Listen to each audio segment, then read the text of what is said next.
Hallelujah. Hallelujah. Hallelujah. Hallelujah. Hallelujah. Hallelujah. Hallelujah. Hallelujah.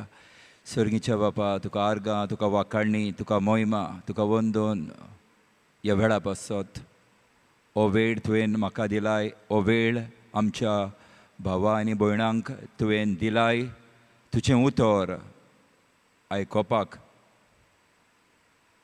तुजें उतरां उदेशी तुजें राज जोडून घेवच्याक मोगडे बापा तुज्या पुतान जेजून मागणें केलें शिसांक मागणें करूंक शिकयलें आनी तुजें राज आमकां येवंक म्हणून मागणें केलें तुवें तुज्या पुतान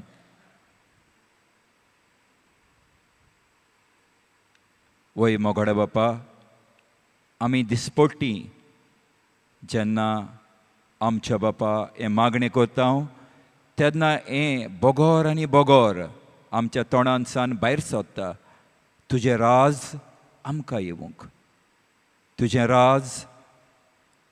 राज आमकां येवंक वय मोगडे बापा तुज्या पुताचें जेजूची हेंच मागणें जालें आनी ताका खबर आसली जेन्ना हें तुजें स्वर्गीचें राज आमचे भितर तुजो पूत जेजू आमचे भितर आसतलो तेन्ना आमचें सगळें तुजी खुशालकाय तुजें नितीवंतपण तुजी शांती आमच्या काळजांनी वाडटली आनी चडटली आमचे घोराबे आमी आनी आमचे घोराबे फोलवण जातले म्हणून तुका खबर आसली आनी तुज्या पुताकूय जेजूकूय खबर आसली देखूनच हें मागणें केलें तर आयज ह्या उतरांचो ह्या तुज्या मागण्याचो ह्या तुज्या पुताच्या मागण्याचो तुजें राज आमकां येवंक हाची खोल ओळख घेवन आमी तुज्या मोगान वाडोवंक आनी तुजें राज आमी बांदून हाडूंक आमचेच भितर आमच्या घोराब्याच्या भितर आमच्या वाड्यांत आमच्या समुदायांत आमच्या गांवांत आमकां तुजो आदार दी हें आमी मागणें करता बापा तुज्या पुता जेजूचे नांवे amen hallelujah hallelujah hallelujah hallelujah जेन्ना हांव आयकतालों पळयतालों संतोसतालीं तुमी सगळींच संतोसतालीं आनी संतोसता तेन्ना शांती येता शांती आनी भाग्योन पावलो म्हणटा देवाचें राज खावपाचें पिवपाचेंच न्हय बोगोर नितीचें शांतीचें आनी संतोसाचें भाग्योन पावलो म्हणटा it is the kingdom of God is not of eating and drinking only but of joy, of peace, of righteousness, your संतोष वो संतोष ही शांतीचें संतोषाचें आनी नितीचें स्वर्गीचें राज हालेलुया हालेलुया तर तुमी संतोसतालीं तो स्वर्गीचें राज आयलें हांगासर दिसलें शोली सगळे संतोसताले आनी जेन्ना संतोसता तेन्ना आनी आमचें सगळें दूख पडोवन वेता न्हू त्रास नाच जाता अशें पयस वेता हांव उलयतां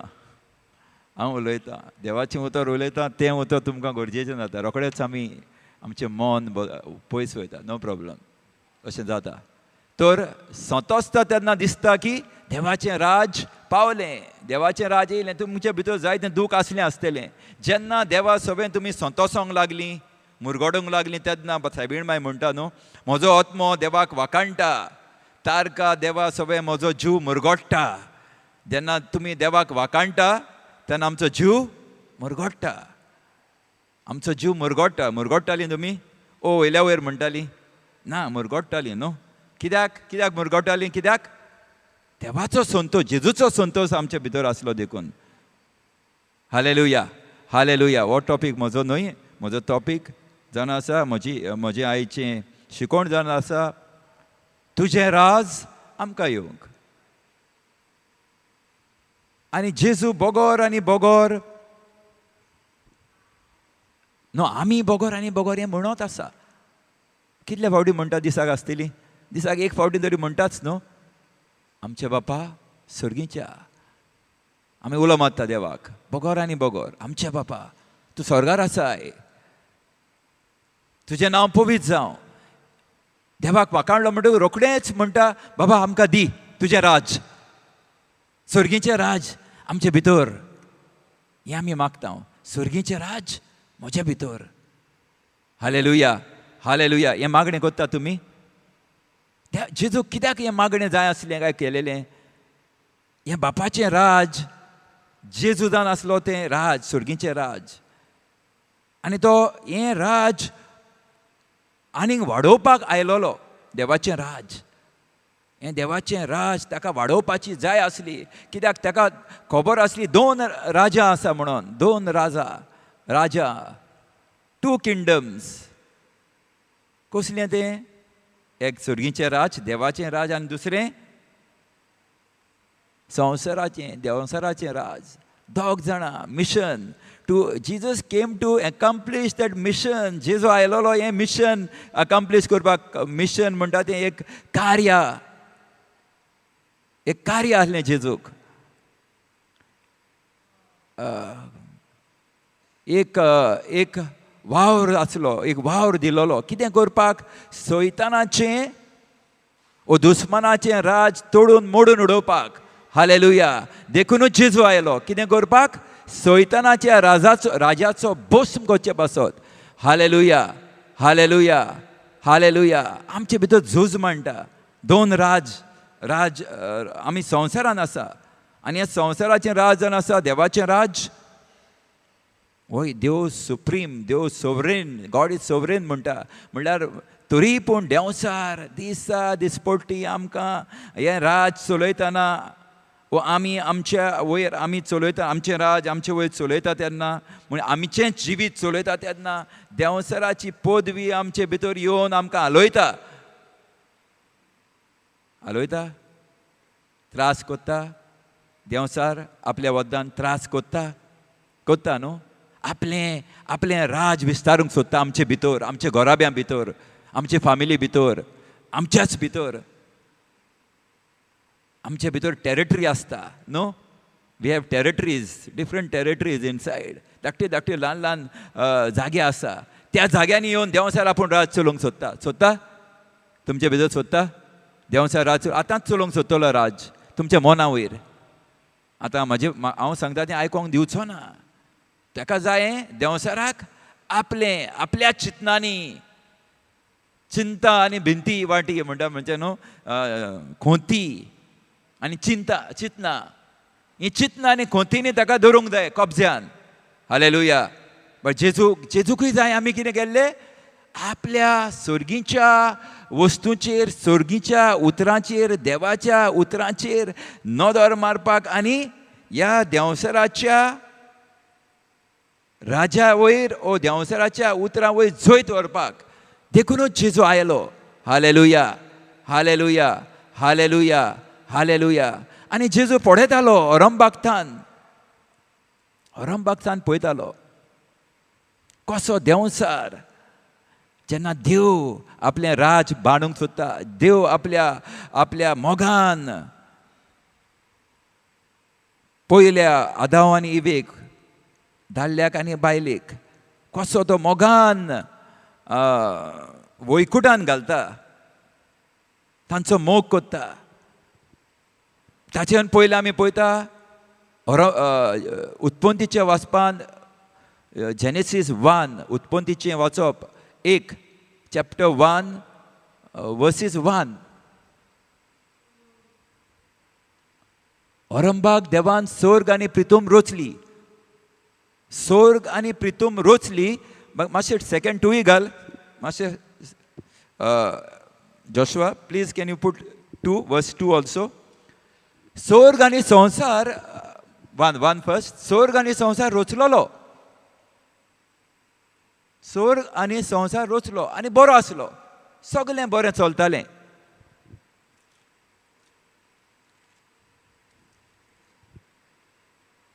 जें देव रोसता तें बरें रोसता, सगलें देव रोसता तें बरें, सगलें देव रोसता तें बरें न्हू. रोचलोलो बरो स्वर्ग आनी संवसार रोचलोलो, पूण पृथ्वेर एक आकार नाशिल्लो. समंदीर पूण पृथ्वेर आकार नाशिल्लो. समंदीर काळोखान बुडलोलो आनी देवाची सोक्ती वयर वसताली. मोदें कोण पडलो, हे वर्स 2 आनी वर्स 1 ताचे भितरल्यान कोण पडलो थिंचोर. स्वर्ग आनी संवसार रचलोलो म्हणटा देवान, बरो रचलोलो, काय बरो आसलो, सगलें बरें आसलें, उजवाड आसलो, सगलें बरें आसलें. थिंचोर पडलो, कोण पडलो, वयसान कोणान उडयलो, देवसाराक उडयलो. आनी ताणें सगलें काबार केलें, सगलें मेड घातलो, काडो काडलो, पातो काडलें, त्रास हाडले. पूण देवाचो आत्मो आसलो थिंचोर. आनी मागीर आमी पळयता हें जेजू पळयतालो वयसान. कसो देंवसार, जेन्ना देव कितें बरें करूंक सोदता रोखडोच देंवसार येता, आमच्या जिवितांत येता न्हू. केन्ना कितें बरें जालें आमच्या जिवितांत, आमी आमचें जें कितें मागणें मागतालें तें मेळ्ळें आमकां, आमचें जें कितें जाय आसली गरजो त्यो मेळ्ळ्यो, तेन्ना आमी देंवसार आमकां कितें करता, बाबा तुका मेळ्ळें आतां, तुका कितें करता तो, आतां राव रे बाबा, आतां देवाक आर्गां दिवपाची गरज ना, आतां तुज्या वावरान तूं मिसळ जा, तुका वावर दिला न्हू हो, वावर बरे भाशेन कर, कामान तूं घुल जा भितर, अशें जाता न्हू. Get engrossed in your work, तुज्या वावरान घुल जा. आनी तो आमकां कितें करता, स्लो आमचें मन देवा विशींलें पयस काडटा. अरंभक्सान कोत्तालो देंवसार हीं कामां. आदामानी इवे घातली,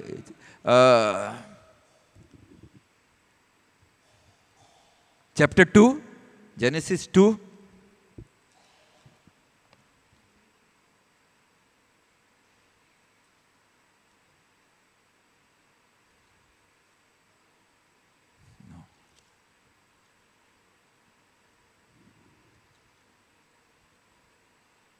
Okay, Genesis 3, sorry. Genesis 3:1.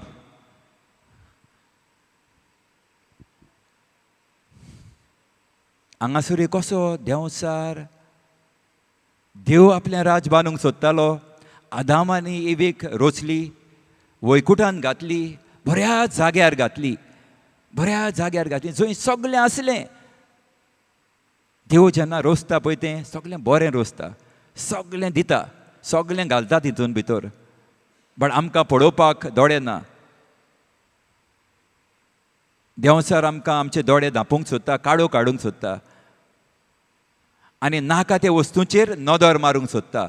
हांगासर पळय सर्वेस्परा देवान रोचलो. आतां पळय जेजू पळयता, देव पळयता, देवान कितें तरी बरें घडलेलें. जेनेसीस 3.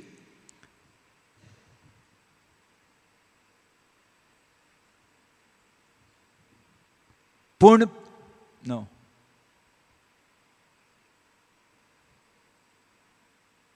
Genesis 3, Baba, you wrote a wrong.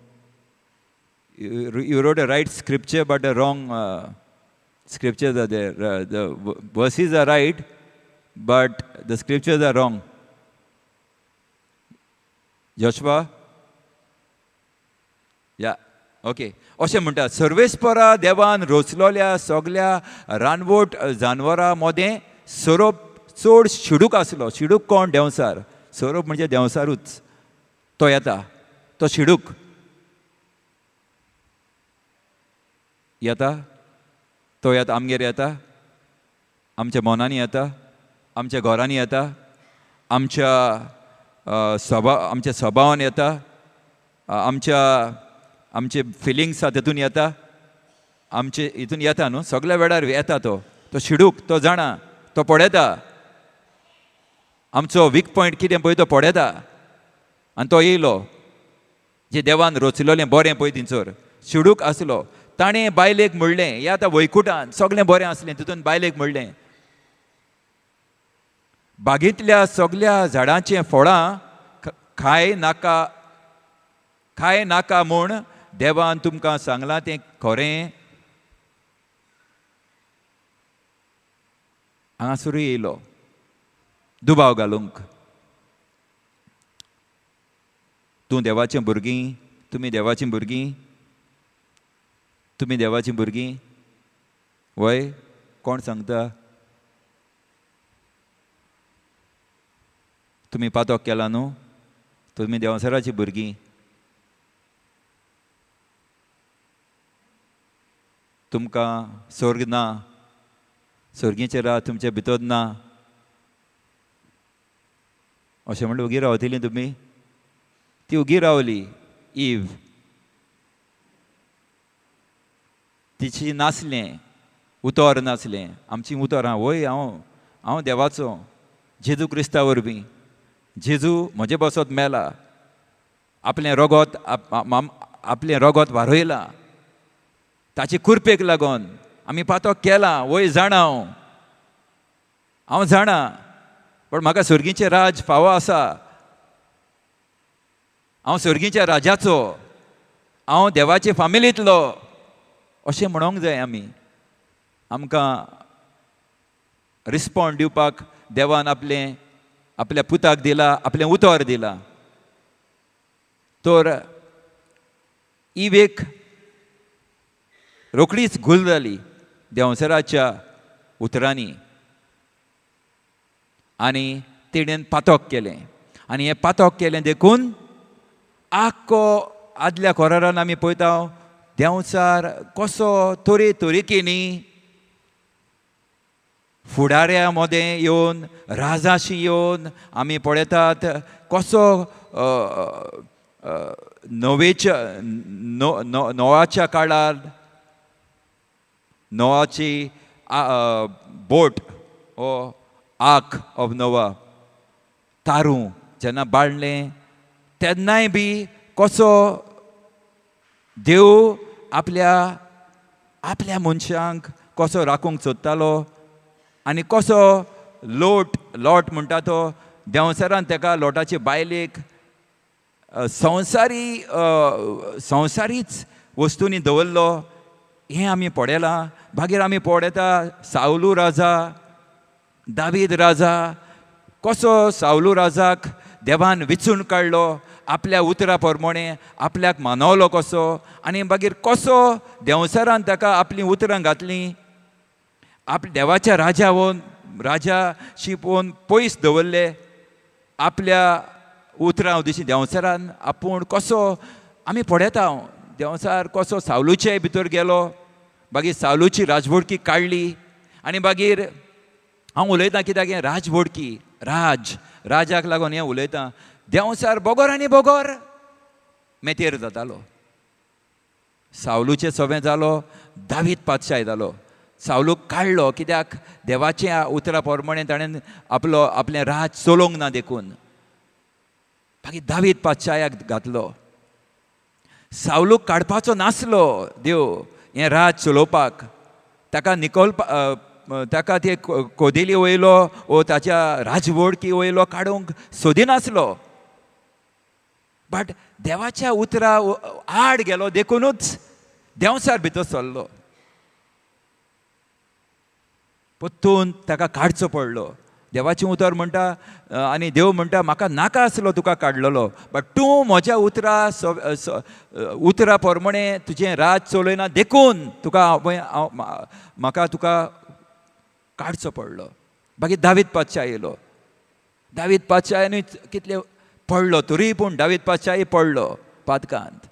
देंवसार भितर सरलो आनी देवान दाविदाक बक्षिलो.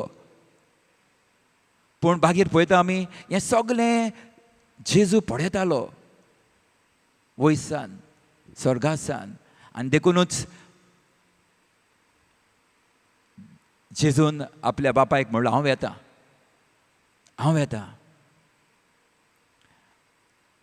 आनी तुजें राज स्थापता. तुजें राज तूं कोण? स्वर्गार कितें आसा? देवाच्या राज्यांत कितें आसा? देवाच्या राज्यांत कितलो मोग आसा?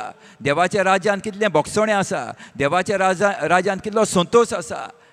देवाच्या राज्यांत कितली शांती आसा? ती हांव येता न्ही. हांव असलें राज परगटूंक वेता. आनी देवान वय म्हणलें आनी देव आनी जेजू ह्या संवसारांत येयलो. आनी जेजू ह्या संवसारांत येवच्या आदीं जॉन बाप्तिस्तांत परगोटलें. जॉन बाप्तिस्तान परगोटलें. कितें परगोटलें? सुर्गीचें राज लागीं पावलें, लागीं पावलां. सुर्गीचें राज, the kingdom of God is at hand. सुर्गीचें राज लागीं पावलें. कुशालकायेन जॉन बाप्तिस्ट हें जेजूचें येणें ओ सुर्गीचें राज परगोटूंक लागलो. कित्याक जॉन बाप्तिस्तांनी पळयतालो कशे रोमकार पातशाय हुकुमशाही चलयताले पळय ते, कसो लोक तळमळटालो, वळवळटालो, त्रासान आसलो, पिडेंत आसलो. हें जॉन बाप्तिस्ट पळयतालो आनी जॉन बाप्तिस्ताक खबर आसली जेन्ना जेजू येतलो तेन्ना सुर्गीचें राज देंवतलें ह्या संवसारांत. Hallelujah, hallelujah, hallelujah, hallelujah. सुर्गीचें राज. आनी हें सुर्गीचें राज म्हणल्यार जेजू, आनी जेजू म्हणल्यार सुर्गीचें राजान आसात पेकोणी, शांती, मोग, बोगसणें हें देंवतलें म्हणून ह्या संवसारांत जॉन बाप्तिस्ट खुशाल आसलो आनी हें परगोटलें ताणें.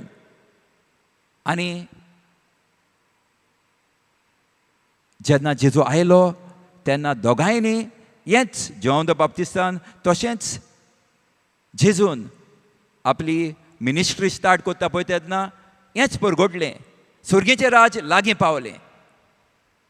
सुर्गीचें राज आमचे मदें आयलें. हांव जावन आसा सुर्गीचें राज. खुशालकाय, संतोश, बोगसणें, मोग सगळें पावलें. अशें म्हणून आपली मिनिस्ट्री वो आपलें कार्य सुरू केलें. हालेलुया, हालेलुया, हालेलुया, हालेलुया. तर जेजूक जाय आसलें सुर्गीचें राज स्थापलेलें. कित्याक? कारण कितें आसलें काय? देंवसराच्या राजा वयर जैत व्हरपाक. Hallelujah, hallelujah, hallelujah. देंवसराची पदवी मोडून तोडून उडोवपाक. हालेलुया. देंवसराची पदवी, देंवसराचो पावर तोडून मोडून उडोवपाक. देखून 1 जॉन 3:8 अशें म्हणटा. 1 जॉन 3:8 जी कोण पातक करतात ती देंवसराची, कारण देंवसर औरंबागतान पातकी. देंवसराच्या कर्तुबांचो भस्म करचे खातीरूच देवाचो पूत आयलो. Hallelujah, hallelujah. देंवसराच्या कर्तुबांचो भस्म करचे खातीर. ह्या देंवसराच्या कर्तुबाचो भस्म हो देंवसर कसो आपले पोरजेक त्रास कोता, देवाचे पोरजेक त्रास कोता, तें ताकाच लागून म्हणटा, बागेवन जुवांव म्हणटा, ह्याच कारणाक लागून जेजू आयलो. आनी जेजू जाणा आसलो की देंवसर आपली कर्तुबां आमचे भितर घालता आसा. देंवसराची कर्तुबां आमचे भितर. जेन्ना देंवसराची कर्तुबां जी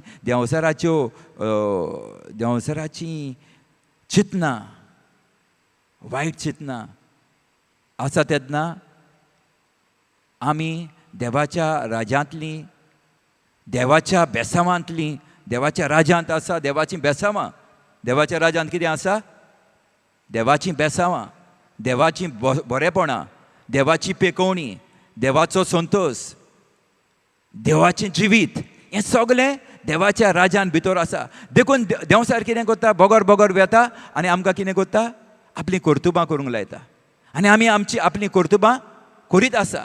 जशें औरंगाबादान केलें आदां एबेन, तशें आतांय आमी देवाच्या राजांत आमी गितां गायनां गायता, सगळें करता म्हणल्यार रोखडेंच आमकां देंवसर पत्तून त्याच जाग्यार पावोंक सोदता. आरे तूं कितें रे नाचताय? तूं कितें गायताय? तुज्या घरांतली खबरो जाणाय? तूं घरान कसले त्रास आहा ते जाणाय?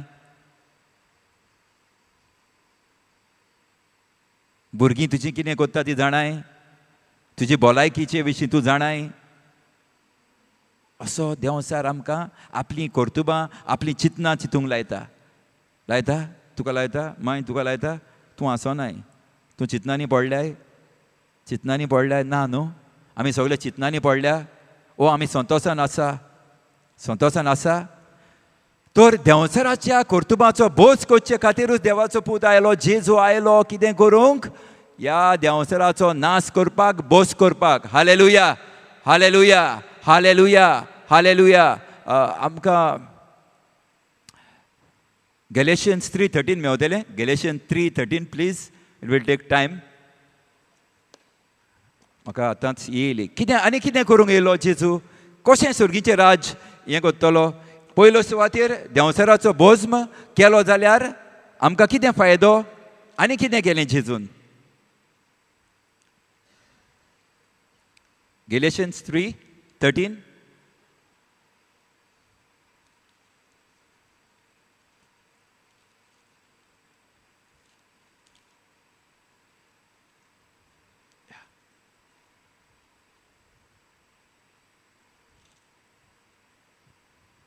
आपुणूच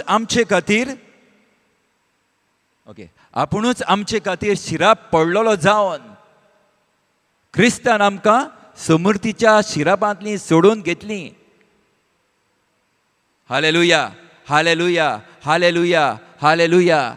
आमी शिरापलोलीं, आमी जायतें आमचेर वायट आसलें, पूण जेजून कितें केलें, आपुणूच आमचे खातीर शिरापलोलो जालो, आमचे खातीर मेलो.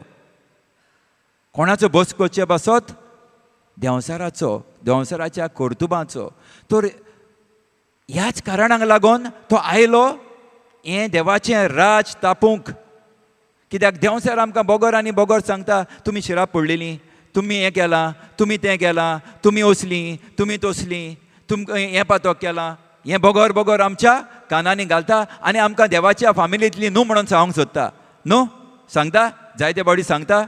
आनी हें देवाचें राज जें खुशालकायेचें, संतोशाचें पळय तें आमचे भितरलें काडूंक सोदता.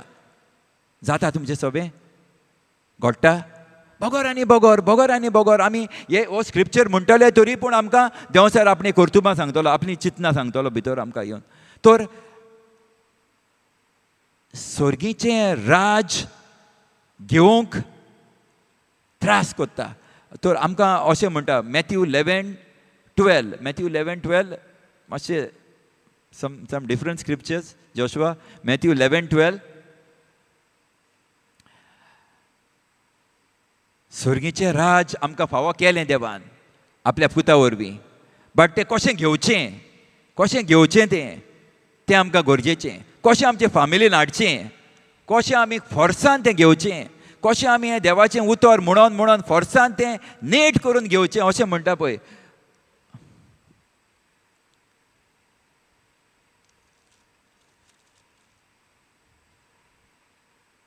जॉन बाप्तिस्त आयलो तेन्ना थावन तें आयज पर्यंत स्वर्गीचें राज नेट भोगता.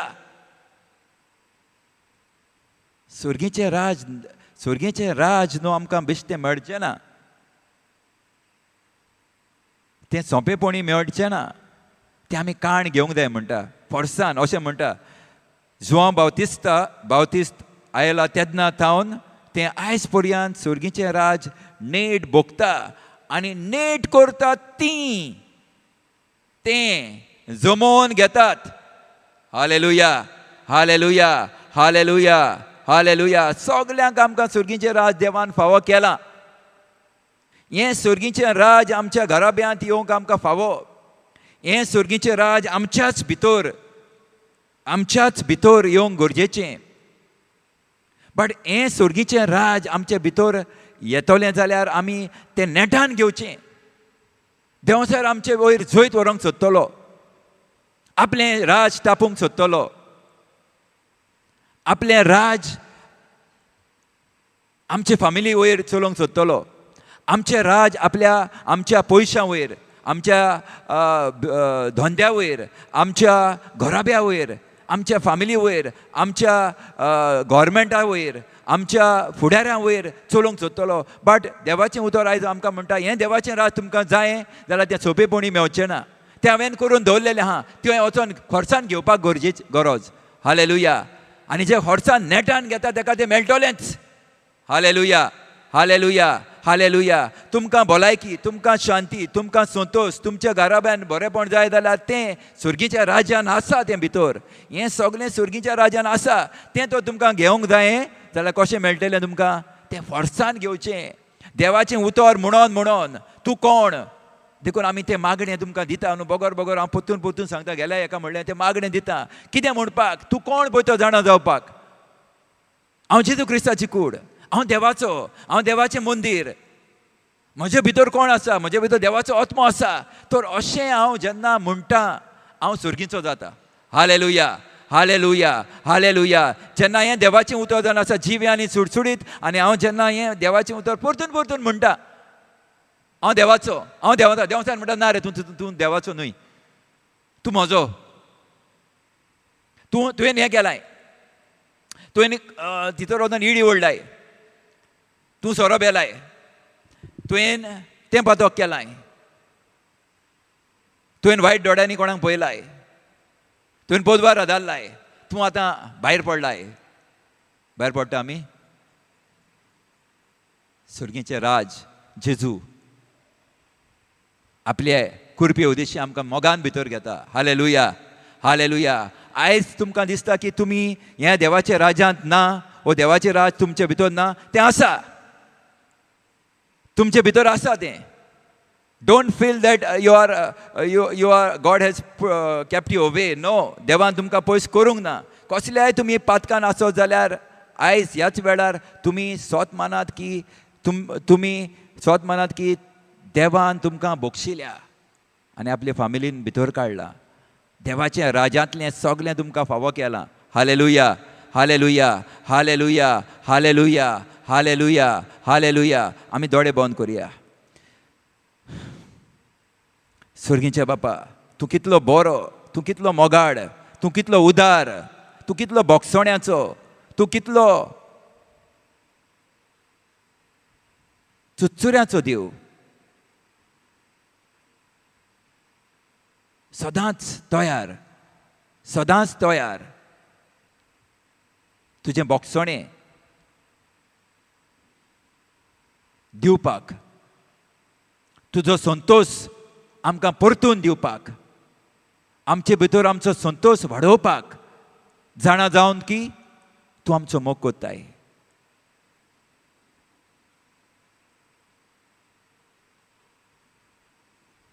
हातूनच सान आमकां संतोश येता की तूं आमचो मोग कोत्ताय.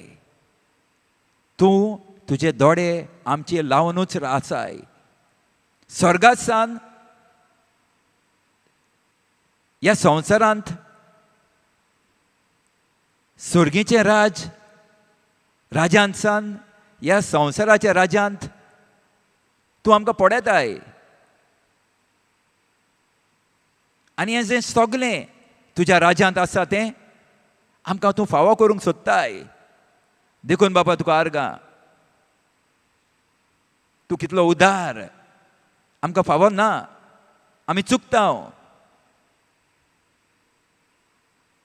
पूण तुज्या पुताक लागून तूं आमकां सगळें हें फावो कोत्ताय. देखून बापा तुका आर्गां, तुका वाखाणणी. आनी ह्या वेळार आमी घेता पयले सुवातेर ह्याच वेळार तुजी शांती, तुजो मोग, तुजी नीत आमचे भितर येता. आमी नितीवंत जाता.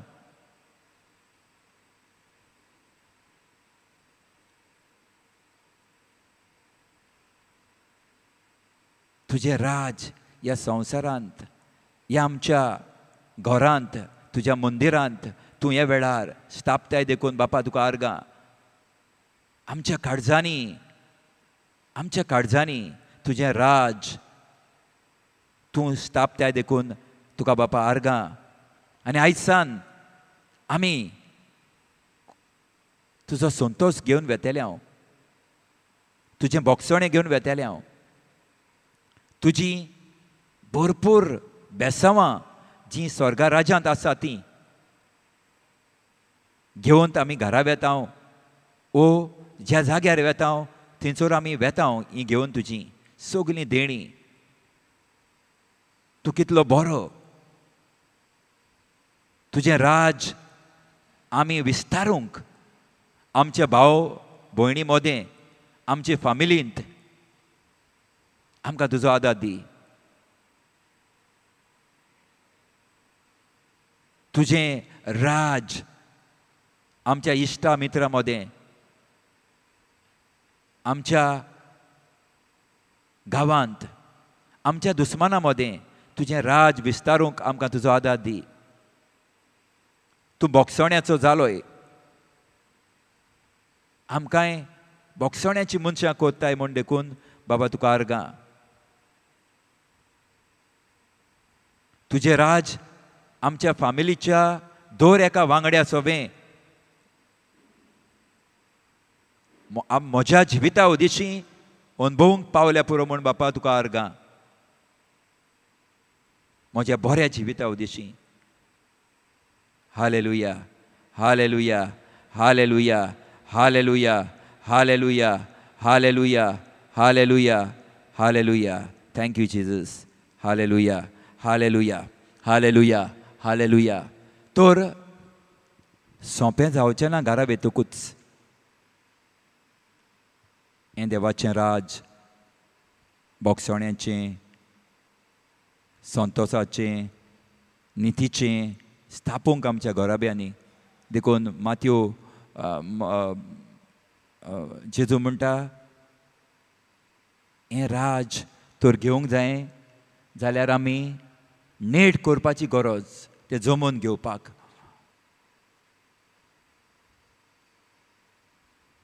आमचे घोडेक आमच्यो बायल, म्हजी बायल ओ म्हजीं भुरगीं ओ म्हजो घोव घोडेक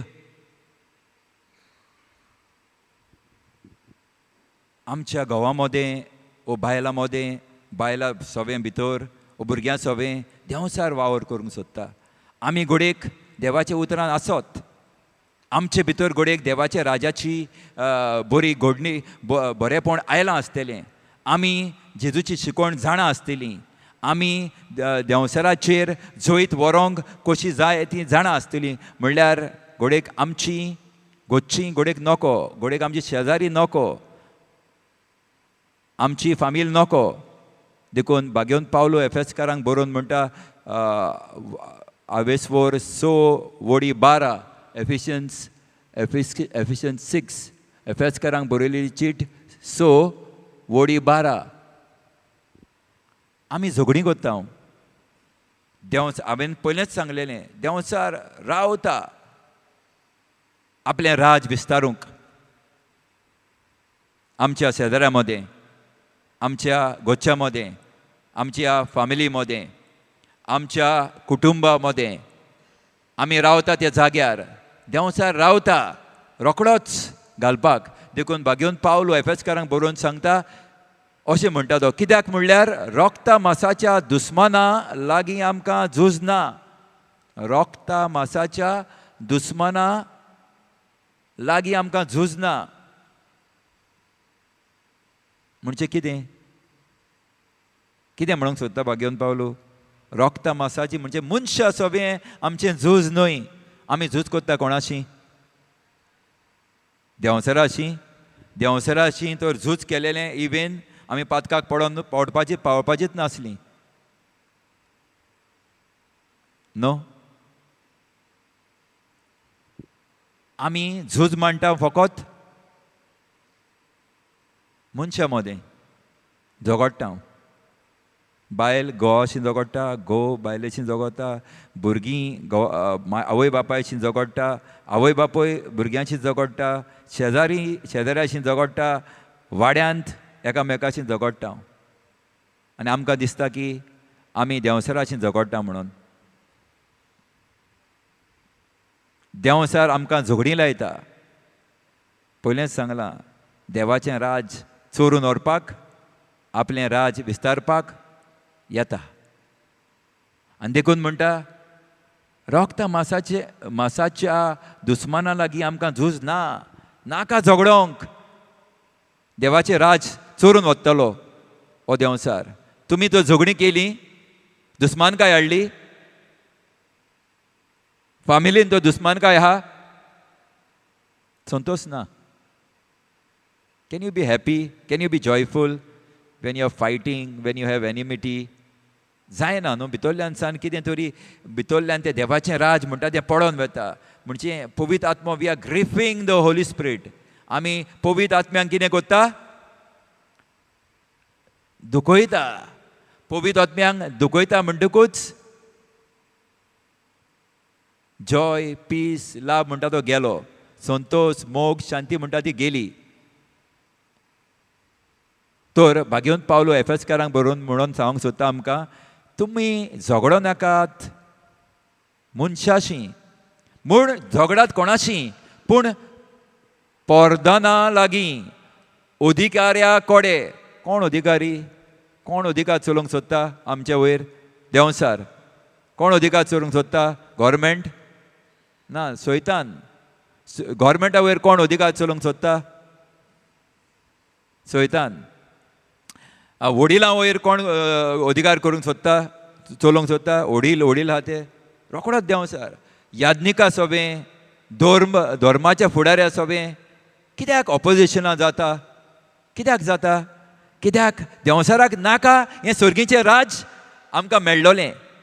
देखून आमी मागोत रावता, सर्गी आमचे बाबा सर्गीच्या जिवनां पवित्र जावं, तुजें राज आमकां येवंक, तुजें राज आमकां येवंक, तुजें राज आमकां येवंक, हें म्हणटा आनी झगडटा.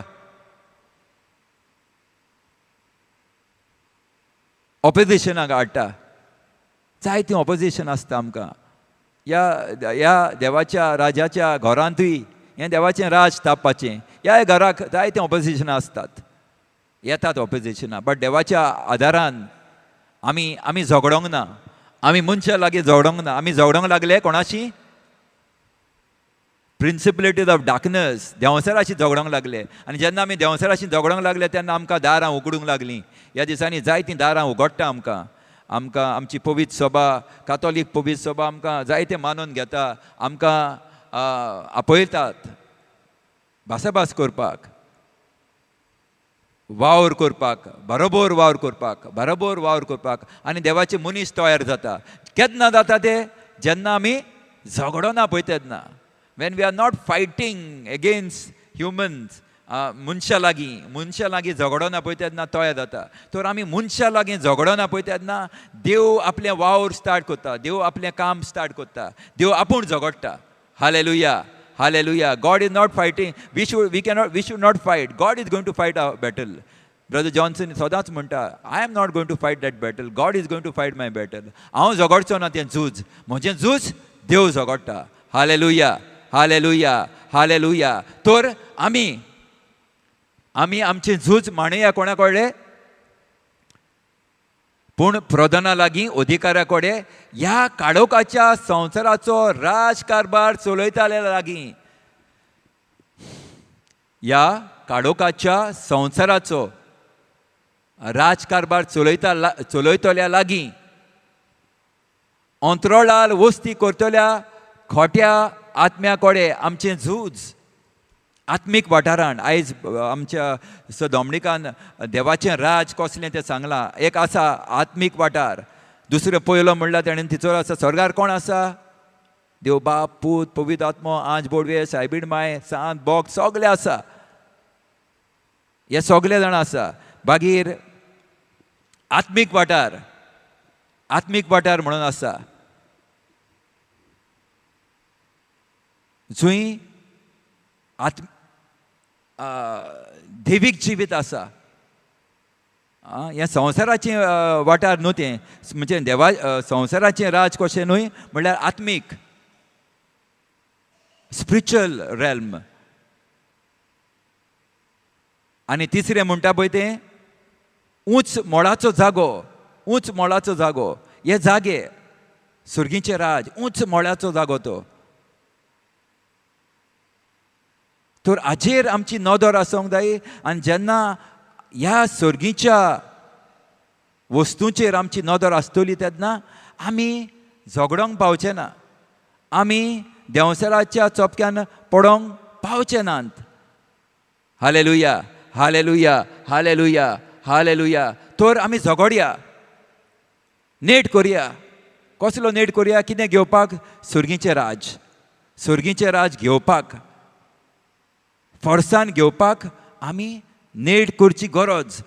हालेलुया, हालेलुया. तर करतले हांव. सुर्गीचें राज बेश्टेच मेवतलें आमकां. सुर्गीच्या राज्यांतल्यो वस्तू आमकां मेळटल्यो सोंपेपणी. वय जेजू सवें मेळटल्योच. पण आमी तोकोस घेवंक जाय. आमी तोकोस घेवंक जाय. We have to fight. We have to fight the battle. आमी नेट करून हें जें सुर्गीच्या राज्यान आसा कितें बरेंपण पळय तें घेवपाचें.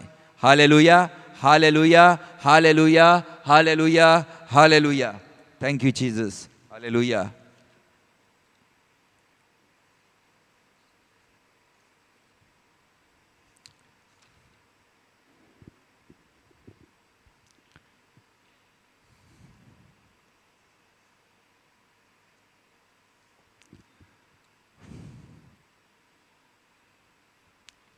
खोट्या आत्म्या पासत, खोट्या आत्म्या कोडे बरो आत्मो आसा आनी खोटो आत्मो आसा.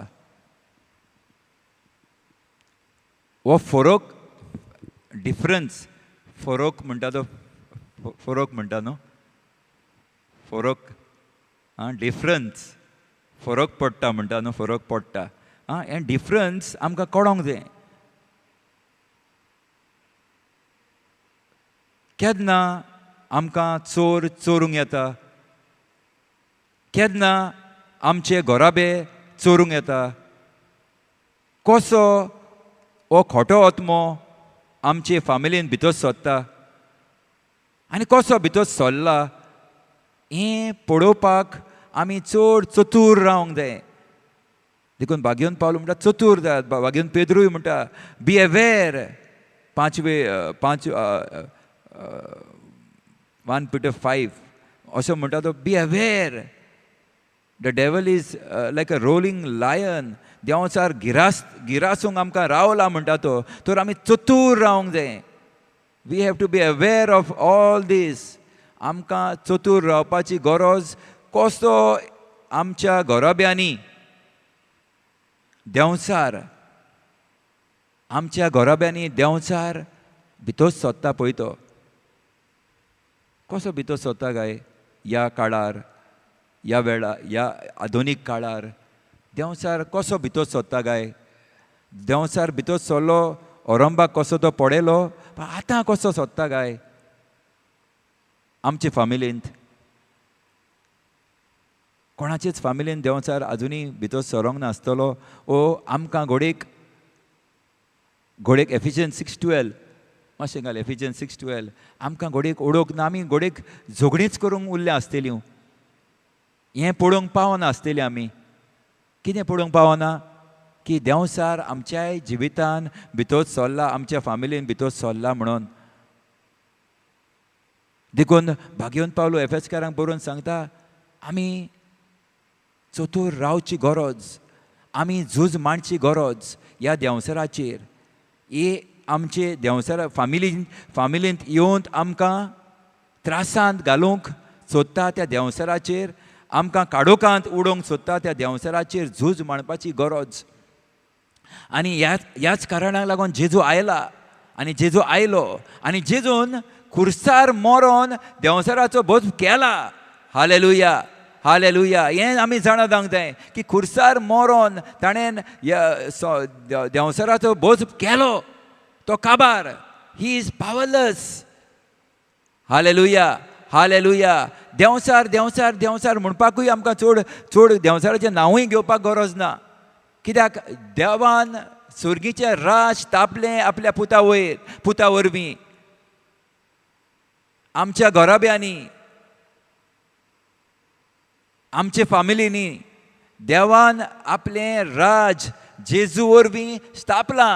कित्याक देंवसराचो जेजून बोस केलो ह्याच कारणाक लागून देंवसराचो बोस करचे खातीर देव देवान आपल्या पुताक धाडलो, जेजूक धाडलो आनी जेजून येवन देंवसराचो बोध केलो. Hallelujah, hallelujah, hallelujah. आनी देवाचें राज स्थापलें. देवाचें राज संवसारांत आयलें. देखून जेजू म्हणटा देवाचें राज आयलें. देवाचें राज तुमचें मोदें, पेकोवणी तुमचें मोदें आयली. पेकोवणी हांवें तुमकां दिली, संतोश हांवें दिलो, खुशालकाय हांवें तुमच्या घराब्यान हाडली. तुमची पातकाचो बोस केलो, देंवसाराचो म्हणजे पातकाचो बोस केला. तर दुयेंस पिडेचोय बी बोस केलो. जेजू म्हणटा म्हज्या गायांक लागून तुमचे गाये पेकले. इजायास प्रवादी म्हणटात ताच्या गायांक लागून तुमचे गाये पेकले. तशेंच भगवंत पेद्रूय म्हणटा ताच्या गायां वरवीं तुमचे गाये पेकले. हें जावन आसा, हें घेवन आयला जेजू.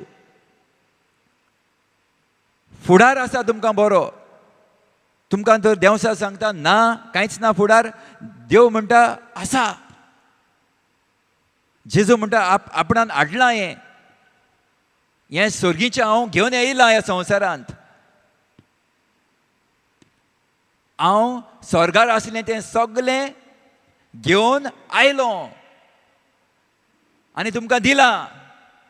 Hallelujah, hallelujah. तें फकत आमी घेवपाचें, नेट करपाचो आनी घेवपाचें आनी आमच्या घराब्यान घेवन वचपाचें. हो संतोश, ही शांती, हें नितीवंतपण.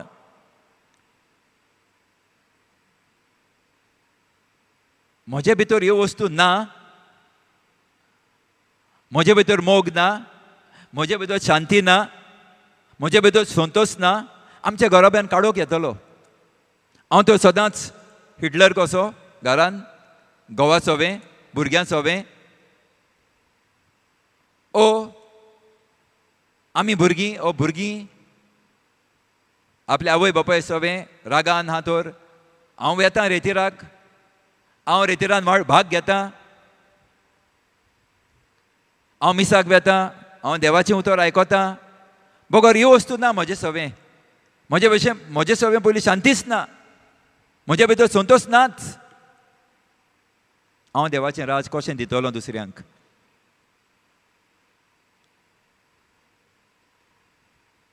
हो प्रश्न. म्हजे भितर ह्यो वस्तू ना तर जेजून ज्यो आमकां घेवन आयलेल्यो, हें सुर्गीचें जें देणें,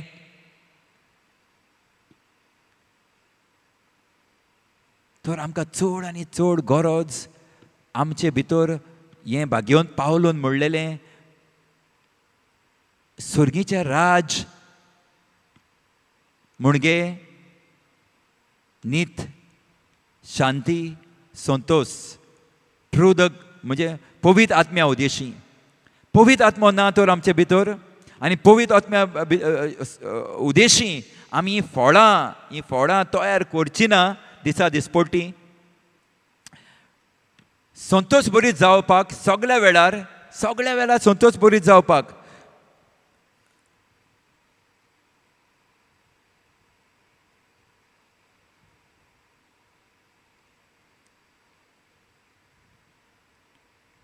बरोच भाग्यवंत पावलो म्हणटा rejoice. And again I tell you to rejoice at all times. भाग्यवंत पावलो म्हणटा संतोष बरीत जायात, सगळ्या वेळार संतोष बरीत रायात.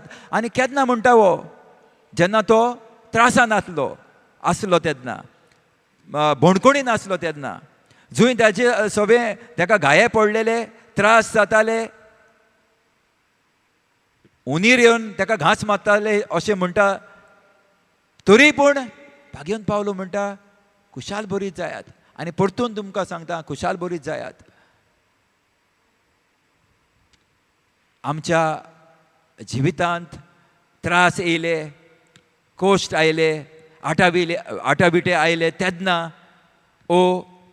दुयेंस, पिडा, कितेंच वायट येयलें तेन्नाय आमी संतोश बरीत रावपाची गरज. तेन्नाच लोक म्हणटलो देवाचें राज आयलें हाच्या भितर.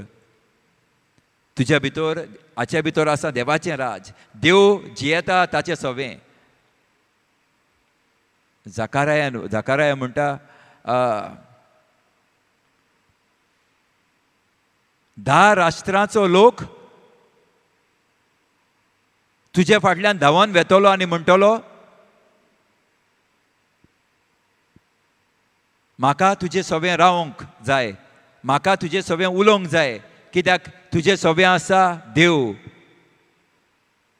केन्ना जेन्ना आमचे भितर संतोश दिसतलो पळय तेन्ना, आमचे भितर शांती आसतली पळय तेन्ना दुसरो लोक येतलो आनी आमकां आमचें सवें रावंक सोदतलो, आमचें सवें जिवंक सोदतलो, आमचें सवें भोंवतणी रावंक सोदतलो. केन्ना जेजू सवें रावलो लोक.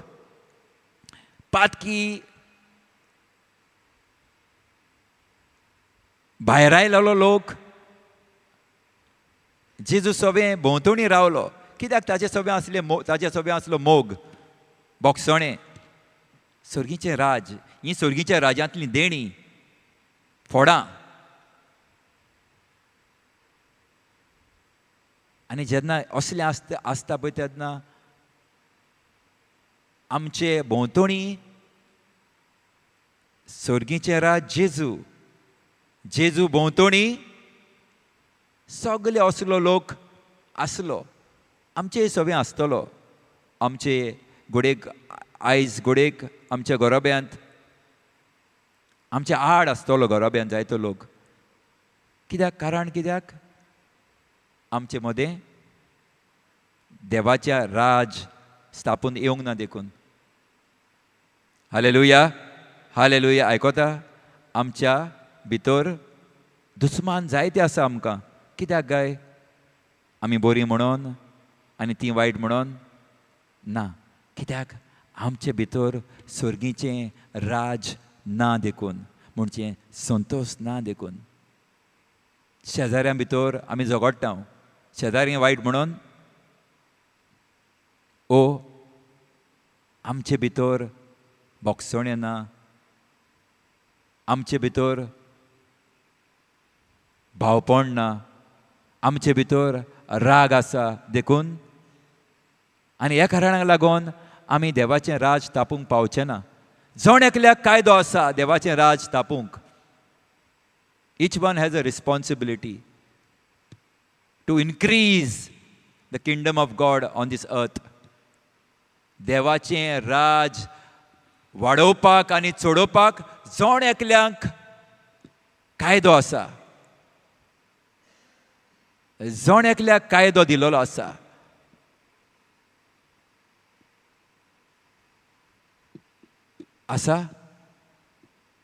देखूनच आमकां ह्या घरांत हाडल्या. देखूनच आमी आयचें टिचींग, हें आयची शिकोवण जावन आसा देवाचें राज येवपाक.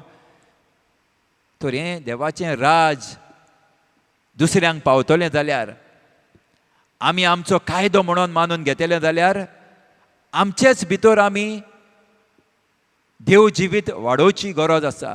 आमचेच भितर आमी देवाचें उतर आमच्या काळजांनी, आमच्या मनांनी घालूंक चड गरजेचें.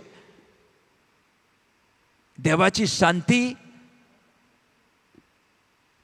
peace and joy get multiplied through the knowledge of the word of God. Ephesians 1:3, right? Peace, joy, love multiplies through the knowledge of the word of God. आमकां देवाचो संतोष, देव जिवीत, मोग वाडटलो देवाच्या उतरा उदेशी. तर ह्या देवाच्या उतरा उदेशी आमचे भितर सोदतलो देवाचो संतोष, देवाची शांती आमचे भितर वाडटली. तर हें देवाचें उतर आमी आमचे भितर काळजान घालुया आनी एक मनान धरुया की हें देवाचें राज फकत परगडचें ना. आमचे याज्ञीक भाव ब्रदर जॉन्सन आमी जे शिकयता पळय ते, पूण जण एकल्याक घराब्याच्या वडिलाक पयले सुवातेर गाराब्यांतल्या वडिलाक गोराब्याच्या वडिलाक हें कार्य आसा देवाचें राज तापून हाडूंक. आमी आमचे बाबा म्हणत आसता म्हळ्यार त्या उतरांचेर देवाचें राज, तुजें राज आमकां येवंक, तुजें राज आमकां येवंक, तुजें राज आमकां येवंक. आमी देवाकूच सांगता म्हळ्यार आमी कांयच करूंक सोदिना. आमी देवाकूच उलो मारता, देवा तुजें राज आमकां येवंक रे, देवा तुजें. बट आमचे वद्दान आमी कितें करता काय? आमच्या वद्दान देव आपलो वावर करता, आमी आमचो वावर करूंक जाय. आमी कितें करता काय गोराब्यान तें विचार करुया. दोळे बंद करुया.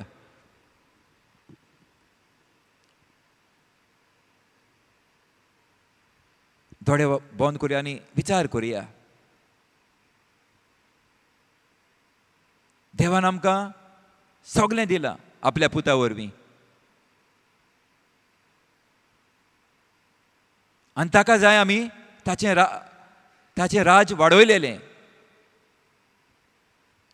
जेजू मागणें करता आनी म्हणटा, देवा तुजें राज ह्या संवसारांत येवंक.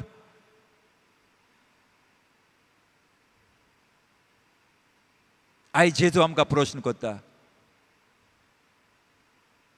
म्हजें राज, म्हज्या बापाचें राज, म्हजें राज तुज्या गोराब्यांत विस्तारूंक तूं कसलो तूं तोकोस घेताय? सांग जेजूक. आमी सांगोया जेजूक, तुज्या वरदान तूं कितें करताय? हें देवाचें राज स्थापच्याक तुज्या गोराब्यांत.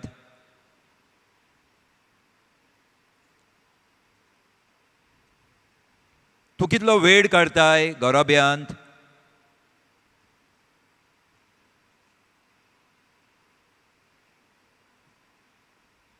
जण एकल्याक हो प्रश्न, म्हाकाय होच प्रश्न. हांव कितलो वेळ काडटां म्हज्या गोराब्यांत देवाचो मोग, म्हजो मोग दिवच्याक.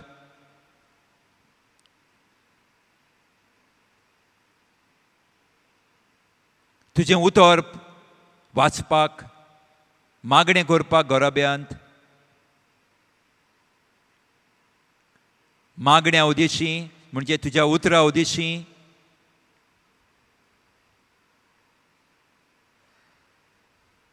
तुज्या उतराचे जानवायेन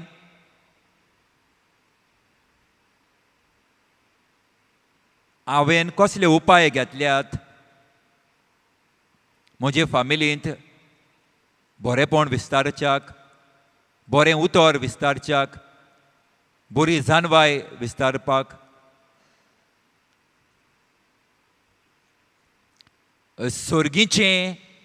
सर्गीचो घराबो करपाक. म्हणजे मारिया, जुजे आनी जेजू हे फामिली भाशेन करपाक, पवित्र फामिली भाशेन करपाक. आनी तुजें राज संवसारान हाडपाक, हें देवाचें राज संवसारान मनशां मदें दाखोवच्याक गोराब्या उदेशीं.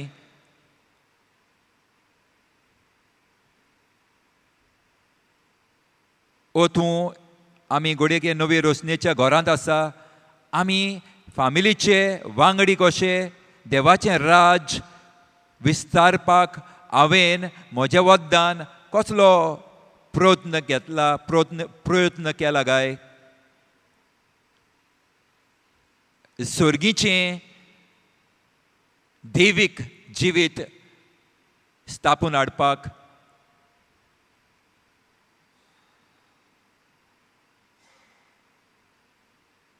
देंवचाराचो भस्म करच्याक हांवें कसले उपाय घेतला काय?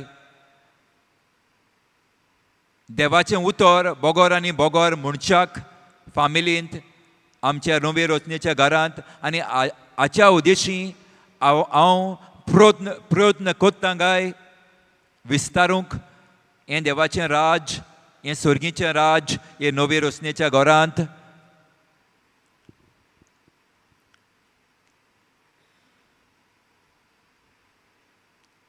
वय मोगडा बापा, हांव चुकलां आनी हांव ह्या वेळार तुजे लागीं माफी मागता आनी तूं म्हाका बक्षिताय म्हूण हांव स्वत मानता. आयज सान म्हज्या घोराब्यांत स्वर्गीचें सगलें आत्मीक वाठाराचें स्पिरिच्युअल आत्मीक जें आसा तितलेंय जें बरें देवीक पळय तें आमी सगलीं आनी हांव आमच्या घोराब्यांनी हाडूंक वावुरतलो. तुजें राज आमच्या घोराब्यांनी स्थापूंक हांव वावुरतलों. मागण्या उदेशी घराब्यांत वेळ दिवंत, भक्ती गायनां आयकूंत, देवाचें उतर वाजूंत, देवाची उतराची भासाभास फामिलीन करूंत, देवीक जिवीत वाडोवंक वावुरतलो हांव. देंवसराच्या कर्तुबाचेर जैत वतले आमी, झूज मांडटले हांव आनी नाटक करूंक सगलें जें आसा पळय तें देंवसराची कर्तुबां, देंवसराच्यो मांडण्यो, देंवसराच्या वस्तूंचेर जैत वतले हांव. मोबायलाचे वयर जो आमकां चोरून वता आमचो वेळ, सोदता तुका आमी भेटच्याक, मागणें करच्याक, हाचे वयर ह्या देंवसराच्या काडोक जो घेवन येता ताचे वयर जैत वतलें हांव. ह्या सगल्या वायटाचेर जैत वतलें हांव. आनी तुजें राज जशें तुवें देंवसराचो बोस केलो खुर्सा वयर आनी आमकां जैत मेळोवन घेतलें, आमी आमच्या घोराब्यांत आसा त्या वायटाचेर जैत वतलें हांव. आमी नेटान वावुरतले हांव. तुजें राज स्थापूंक, तुज्या राजांत आसा तें बरेंपण घेवंक आमी फोर्सान घेतलें हांव.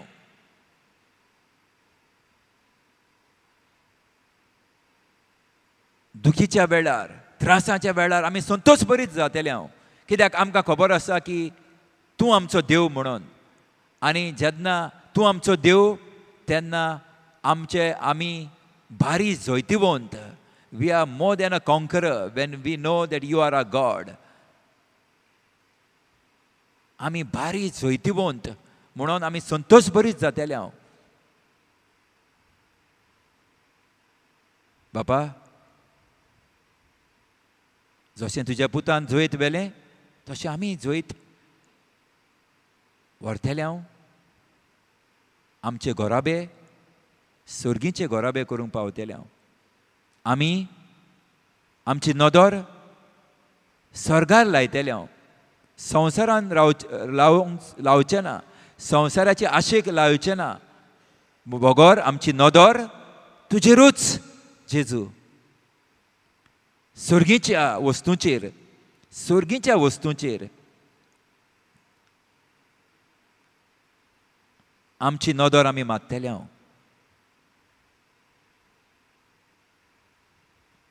तुजे फामिलीचेर आमी नदर मारतले, पवित्र फामिलीचेर आमी नदर मारतले हांव.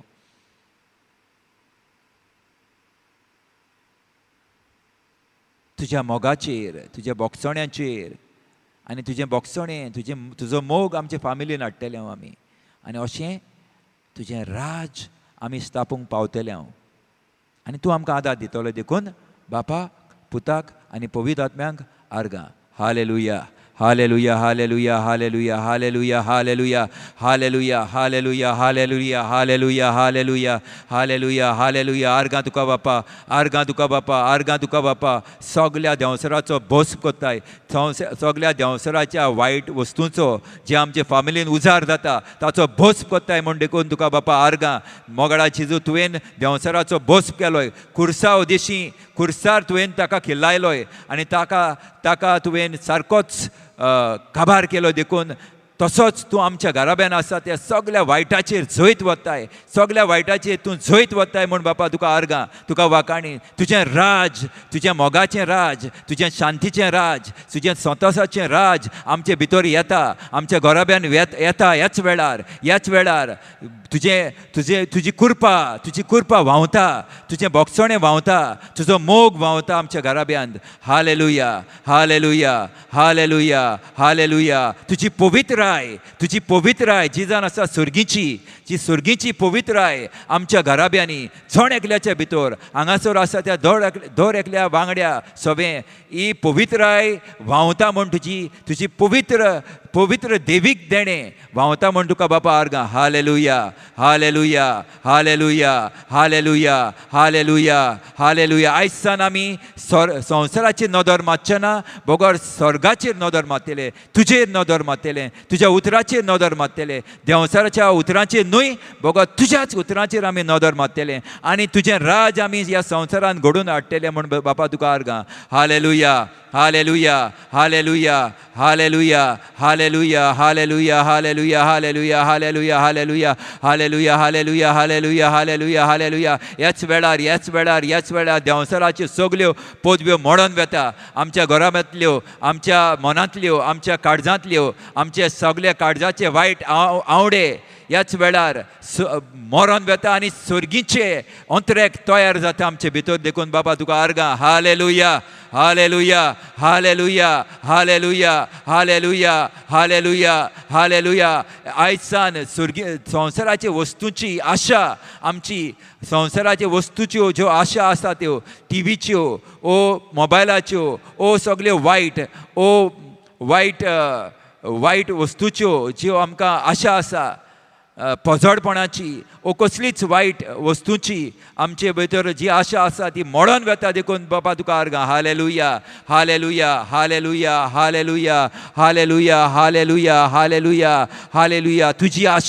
तुजी आशा सेवा चक्रेची आशा, तुज्या मोगाची आशा, दुसऱ्यांक बोगसुपाची आशा, दुसऱ्यांचो मोग करपाची आशा आमच्या भितर वाडटा. देखून आमच्या दुस्मानाची आशा, मोग करपाची आशा वाडटा म्हूण आमचे सवें. देखून बापा तुका आर्गां. Hallelujah, hallelujah, hallelujah, hallelujah, hallelujah.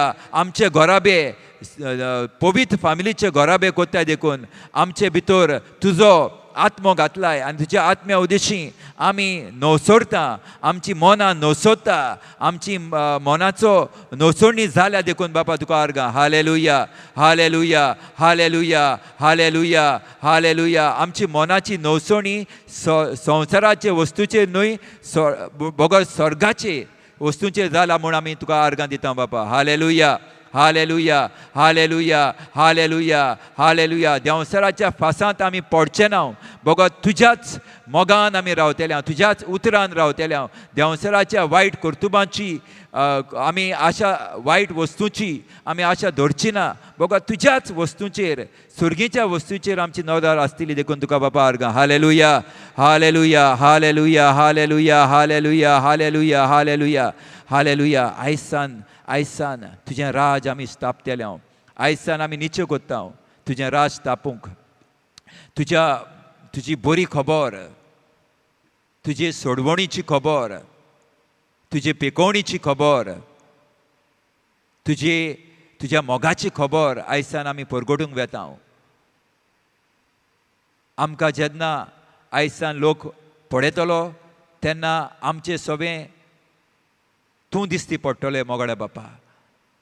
तुजें रुपकार आमचे सवें दिसती पडटलो आनी तेन्ना आमचे गोच्ची, आमची शेजारी, आमचे भाव आमकां म्हणटले हाचे भितर आसा देव,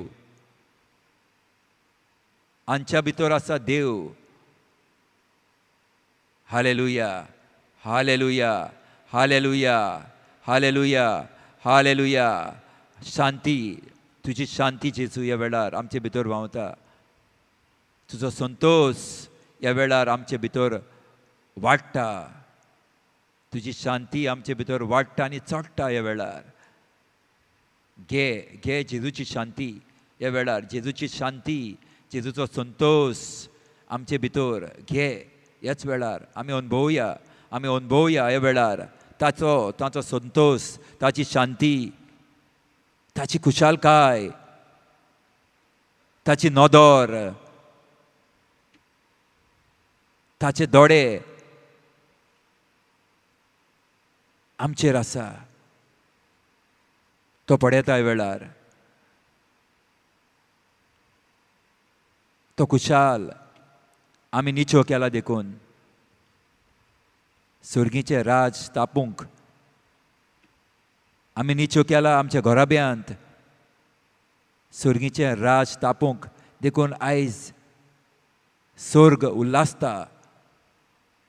उल्लासता कित्याक आमी निचो केला ताचें राज ह्या संवसारांत स्थापूंक, ताचें राज आमच्या घोराब्यांत स्थापूंक, आमचे फामिलींत, आमच्या वावर धंद्या आहा थंयसर स्थापूंक आमी निचो केला देखून आयज बाप, पूत आनी पवित्र आत्मो उल्लासता, संतोसता. Hallelujah, hallelujah. आनी आमी निचो केला जाल्यार व्हडल्यान देवाक ताळयो मारून ताळयांची भेट ताका Divya. Hallelujah, hallelujah, hallelujah, hallelujah, hallelujah, hallelujah, hallelujah, hallelujah, hallelujah, hallelujah, hallelujah, hallelujah.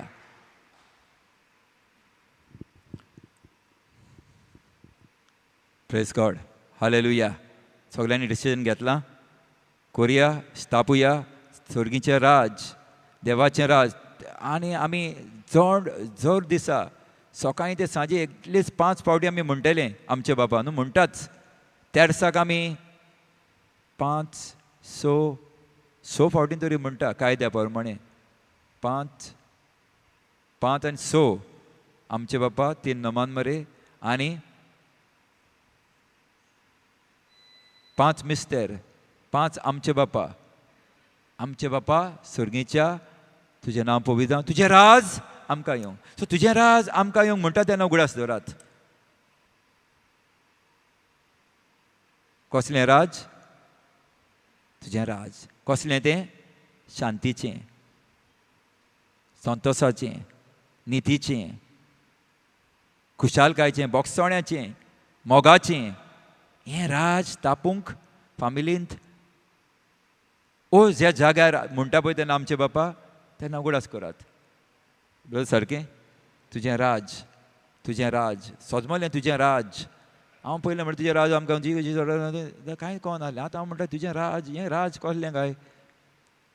हें राज तर ना हाडूंक जायना तर आमचे फामिलीन न्हू, आमचे भितर, जाल्यार आमी we would be restless, we would be hopeless cases. Like there won't be any joy in us if this heaven is not inside of me.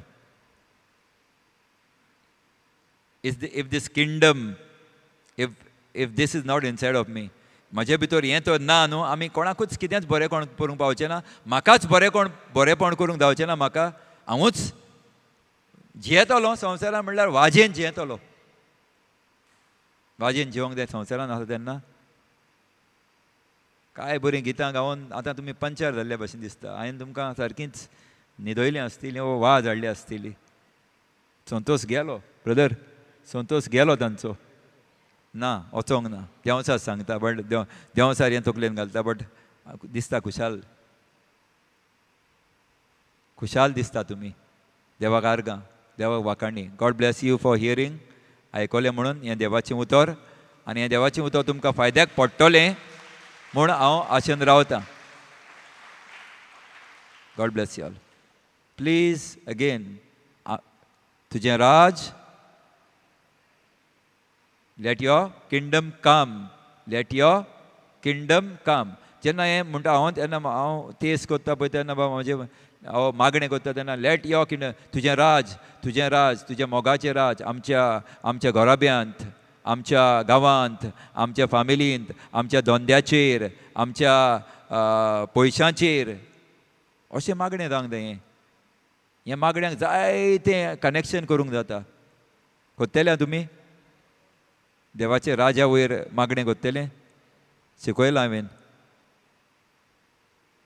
Hallelujah. Thank you. Okay. Praise the Lord.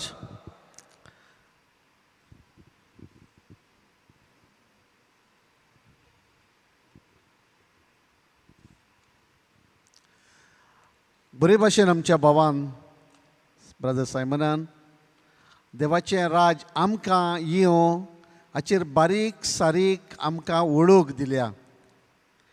आनी कशे भाशेन आमी सद्दां दिसपटी मागणें करता आमच्या बापांतल्यान ते आमी मागता न्हू. तुजें राज आमकां यो, तुजें राज आमकां यो. पूण केन्नाच तरी आमी अशें मागणें करता तुजें राज आमकां येनाका, तुजें राज आमकां येनाका म्हूण.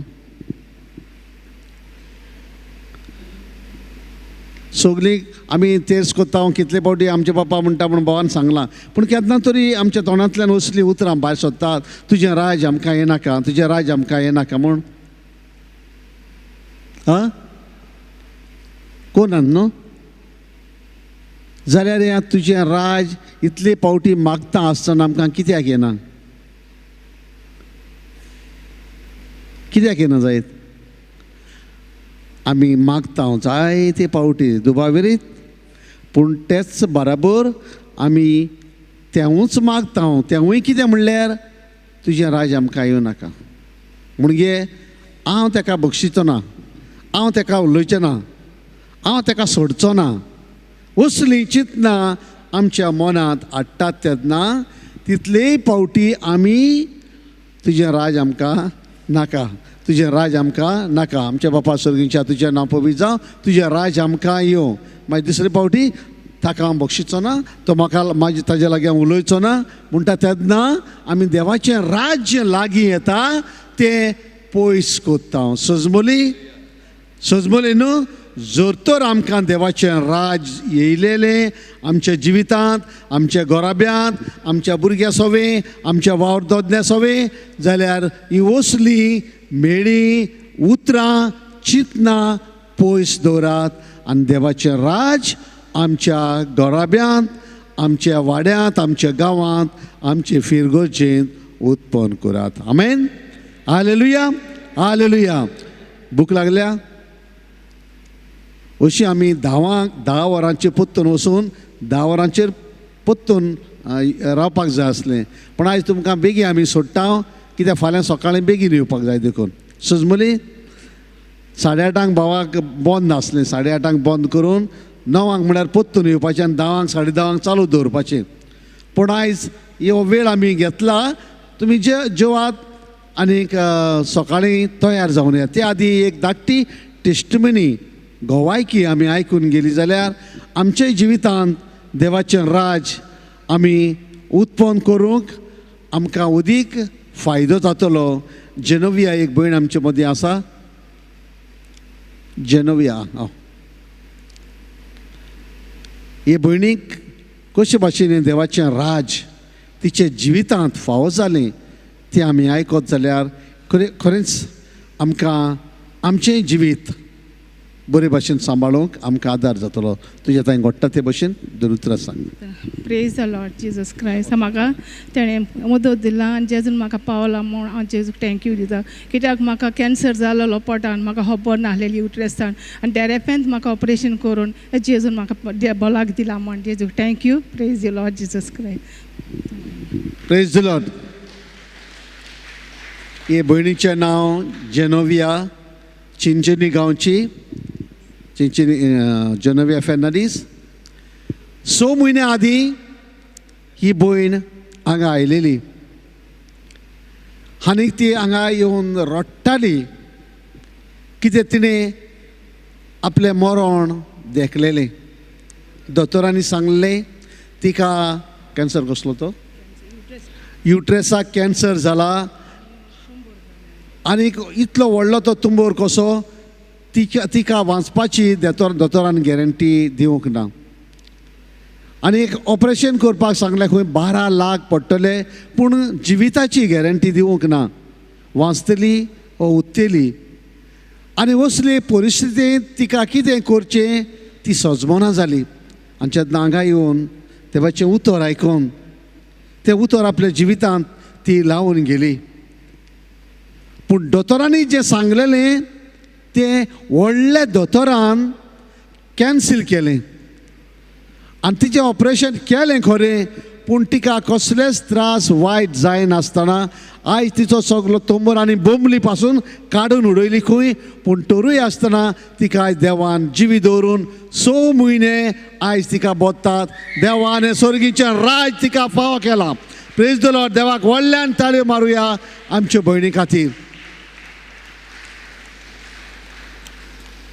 तिका खंय ती परदेसांत जाली, खंय आसली, कुवेट आसली, आनी तिच्या पुतान खंय तिका आपयली गोंया यो म्हणून. आनीक तिका येवपाचें मन नासलें. तिचे मॅडमीक तिणें सांगलें ती वचोंकूय दिनासली, ती जाय म्हणोंक लागली. पूण जेन्ना पुतान आपयली म्हूण ती येयली, एकदम बरी आसली, पूण आपोवन हांगा येतूच पोट कशें मोटें दिसता म्हूण ती दोतोराशी गेली. आनी तेन्ना तिका गमोन आयलें की व्हडलो कॅन्सर तिका जाला म्हूण. पुताकूय खबर नासली, पूण देवान तिच्या पुताच्या मनांत घातलें की ती तुजे मांयक येसुवाचेर पोत्तून हाड, ना तुवें ती मोत्तली तिका खबर पासून करची ना म्हूण. पूण देवान तिच्या पुताच्या मनांत घातलें, कित्याक ती सदांच देवाच्या उतरांत आसली, देवाच्या मागण्यांत आसली. आनी हेंच तें देवाचें राज आमकां दिसा दिसपोटी जिवितांत फावो जाता. आमच्याय जिवितांत वसलीं जायतीं विघ्नां दुमाळे देंवचार धाडटलो, पूण तर देव आमकां निवाडटलो, कित्याक देवाचें राज आमकां येवं. हें आमी सगळीं ह्या वेळार उबी रावन मागणें करुया.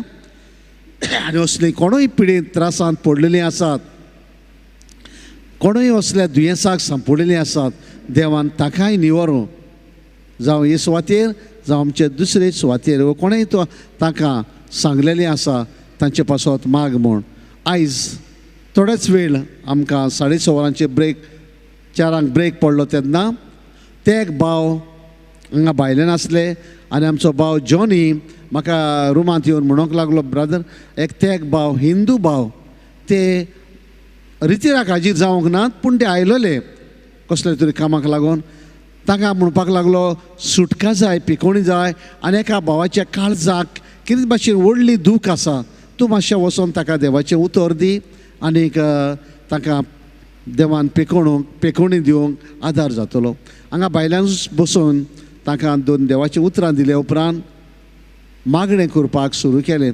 आनी मागणें करता तेन्ना ताणें बेगीन आपली जोती वो बुट्स काडून उडयले आनी ताका पळोवन हांवेनूय काडले. आनी जेन्ना हें मागणें सुरू केलें, थोडीच घडीभर मागणें केलें, आनी जेन्ना मागणें सोंपता म्हणसर तो भाव म्हणूंक लागलो, म्हजी जी आतांच इतली दूख आसली ती सगळी नाटक जाली, सुटका मेवली आनी ताका शांती मेवली. Praise the Lord. हालेलुया, हालेलुया. हे तेगूय भाव हिंदू जावन आसले. आमी सकाळीं सावन देवाचें उतर आयकता, रात जायत आयली तरूय आयकता. ताणें थोडोच वेळ देवाचें उतर 2 घडये आयकलें आनी अशी आमकां एक सजमणी मेळटा. सकाळीं आयलेले ते कामदार, मोदीं आयलेले ते कामदारांक आनी शेवटाक 4 वरांचेर आयिल्ले ते कामदारांक तो दोनी कितें करता, सगल्यांक एक सारको पाग दिता. सजमली आमी फाटल्यान आयली, आमी कितलीं वर्सां जालीं हे सुवातेर येता, कितलो तेंप जालो, कितलो म्हयनो जाले, तें देव पळयचो ना. घोडये कोण आयजूच आयला आसतलो, तेकाय देव तितलोच पगार दिवन धाडटलो. Praise the Lord. हालेलुया, हालेलुया. फकत तूं सत मानशी जाल्यार सत मानतलें सगळें घडटलें. होच आमी सत मानून भावाट धरून देवान जे भाशेन त्या भावांक एके घडये भितर सुटका दिवन धाडले. दुसऱ्या भावाक आनीक पोटांत कितें आसलें ताकाय त्या वेळार सुटका घेतली ताणें, आनी तोवूय ही पेकोवणी आनी बेसांव घेवन गेलो. आमकांय वचली बेसांवां हे 2 दीस आनी फुडल्या दिसांनी रावतात ती घेवन वचूंक आमी त्या सर्गीच्या बापाक व्हडल्यान खतखत्यान उलो मारुया. आमचे बापा सर्गीच्या, तुजें नांव पवित्र जावं, तुजें राज आमकां येवं, तुजें राज आमच्या भुरग्यांक येवं. तुझ्या राज आमच्या घरांत येवं, तुझ्या राज आमचे फॅमिलींत येवं, तुझ्या राज आमच्या गांवांत येवं, आनी तुजी खुशी स्वर्गात जाता तशेंच संवसारांत जावं. आमेन, आमेन, हालेलुया, हालेलुया. देवाक व्हडल्यान ताळयो मारुया.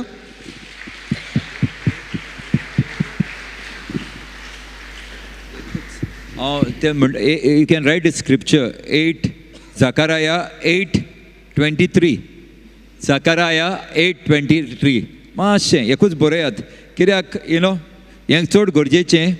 ही हांवें स्क्रिप्चर्स कोणाक दिल्ली एके वस्तुरेक, आनी ती आजून पासून एक गेल्या वर्सा सांगलेलें हांव ती चल्लो, तें मनान धरून ह्याच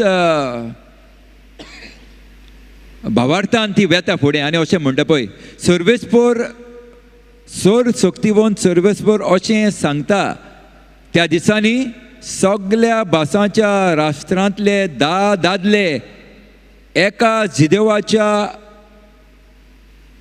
मांगाक धरतले आनी म्हणटले, तुजे बरोबर वचूंक आमकां जाय, कित्याक तुमचे सवें देव आसा म्हूण आमी आयकलां. कितें?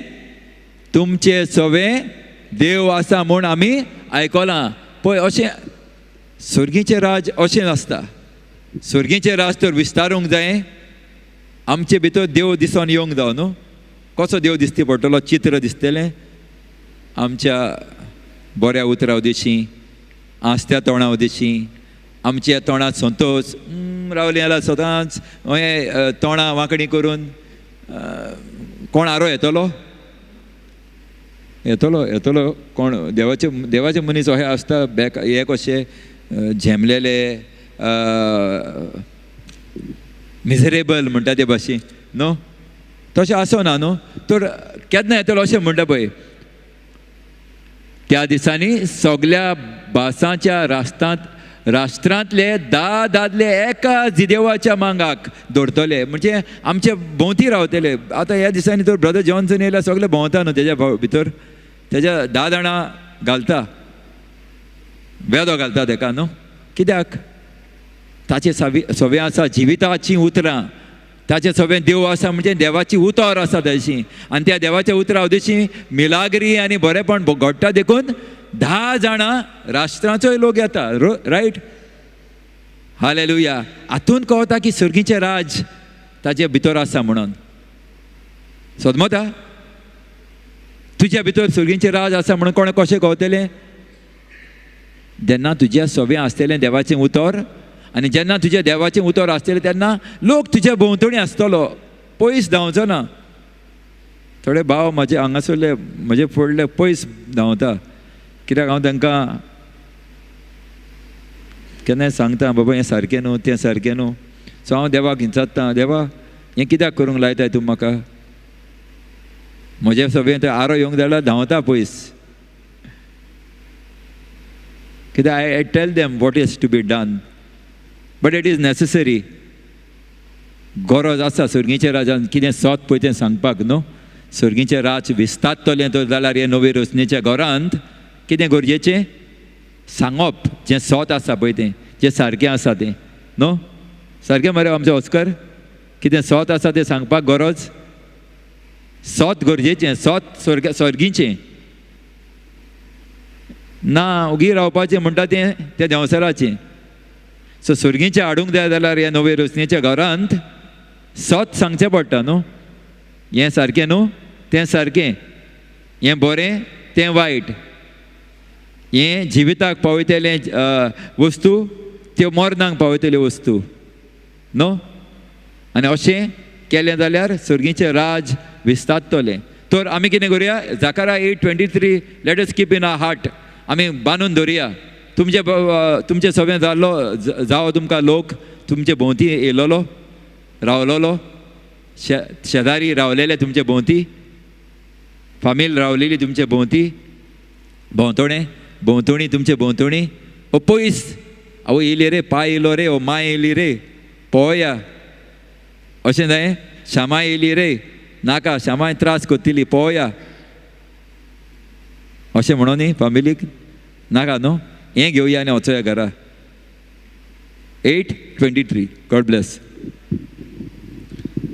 तो देवाचें राज तुज्या सरभोंवती आसोंक जाय जाल्यार भावान सांगलां तोंडार तुज्या आसोंक जाय आं तोंडार तुज्या आसोंक जाय उतर देवाचें. काळजांत तुज्या आसोंक जाय उतर देवाचें.